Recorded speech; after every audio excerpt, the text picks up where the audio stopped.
நம்ம வாக்க போடுவோம், நமக்கு வாக்கரிசியை போடுவாங்க. அதுதான்.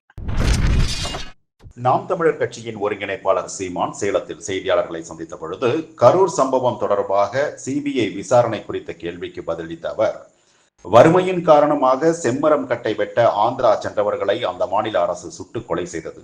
அவர்களின் குடும்பத்திற்கு அரசு என்ன செய்தது என்று கேள்வி எழுப்பிய சீமான், கள்ளச்சாராயம் குடித்து உயிரிழந்தவர்களுக்கும் நடிகனை பார்க்க வந்து உயிரிழந்தவர்களுக்கும் எல்லோரும் நான் பணம் தருகிறேன், நான் பணம் தருகின்றேன் என்று வழங்கி வருவதாக கூறினார். ஸ்டெர்லைட் போராட்டத்தின் பொழுது சுட்டுக் கொன்ற மக்களை யாராவது போய் பார்த்தார்களா? நிதி கொடுத்தார்களா? விருதாச்சலத்தில் இடிதாங்கி 5 பேர் உயிரிழந்தவர்கள் குடும்பத்திற்கு யாராவது நிதி உதவி செய்தார்களா? விண்வெளியில் வித்தை காட்டுகிறேன் என்று கடற்கரையில் கூடிய கூட்டத்தில் 15 பேர் இறந்து போயினர். அவர்களுக்கு எந்த ஒரு வருத்தமும் நிதியோ தரப்படவில்லை. எல்லை பாதுகாப்பு படை வீரர்கள் உயிரிழந்தால் அவர்களை பார்த்து வணக்கம் செலுத்தி நிதி உதவி அளித்தார்களா? எதை நோக்கி இந்த நாட்டை நகர்த்துகிறார்கள் என்றும், நம் வாக்கை போடுவோம், அவர்கள் வாக்கரிசி போடுவார்களா என்றும் கேள்வி எழுப்பினார்.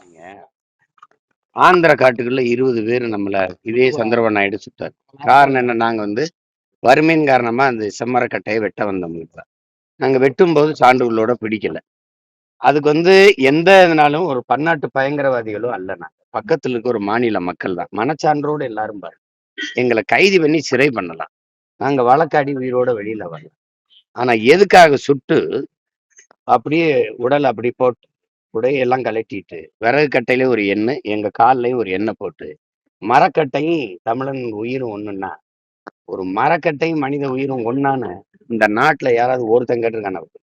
அந்த செத்த குடும்பத்துக்கு இந்த நாடு கொடுத்த காசு எவ்வளவு?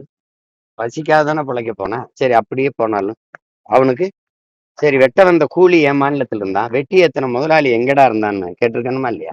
அவன் மேல ஏன்டா நீ வழக்கு போடல? அவனை ஏன்டா கைது செய்யுங்க? 20 பேரை சுட்டு நாதியற்ற பய மக்களை போட்டு தமிழன் திருட்டு பையன்னு பட்டம் கட்டி அப்படித்தானே காட்டின நீ உலகத்துக்கு. இவன் எவனாவது இருந்தான் நமக்கு? தூத்துக்குடி கள்ளச்சாராயம் கொழுப்படுத்து போய் நீ குடிச்சு செத்தது, அவன் நடிக்கிற ஒருத்தனை பார்க்க வந்து செத்தது. இது என்ன நாட்டின் சுதந்திர தின போராட்டம் கொண்டாடும் போது கூட்டம் வந்து செத்துறியா? நீ அதெல்லாம் தேவையற்று செத்தது.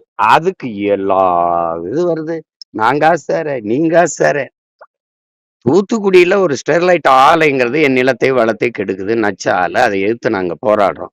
என் நீர் கெட்டு போச்சு. இந்த வாரம் மஞ்சளா வருது, சமைச்சா மஞ்சள்ல புளிச்சோறு மாதிரி வருது, எலுமிச்சன் சோறு மாதிரி வருது, சாப்பிட முடியாது, புற்று வருது, இருமல் வருது, தோல் நோய் வருது, நுரையீரல் தொற்று வருதுன்ட்டு போராடின மக்கள் போராட்டம். அதையே சுட்டு கொண்டீங்க.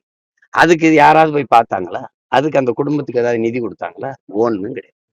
இப்போ இந்த கடலூர் நம்ம இதுல விருத்தாச்சலம் பக்கம் மின்னல் தாக்கி இடி விழுந்து 5 பேர் வயக்காட்டுல வேலை செஞ்ச நம்ம பெண் பிள்ளைகள் இறந்து போச்சு. அந்த குடும்பத்துல குழந்தைன்னா தாய் இழந்திருப்பான், அண்ணன்னா தங்கச்சி, அக்கா இழந்திருப்பான், தங்கச்சி இழந்து. இப்படி இருக்கும்போது அந்த குடும்பத்துக்கு யாராவது போய் பார்த்து ஒரு 10 லட்சம் 15 லட்சம் அப்படி யாராவது கொடுத்து உதவுறதுக்கு இருக்கா? எப்படி யாருக்கு?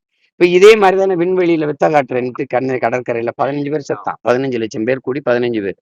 அதுக்கெல்லாம் ஒரு வருத்தம் சொல்லல, ஒருத்தரும் பார்க்கல, 1 ரூபா கூட காசு கொடுக்கல.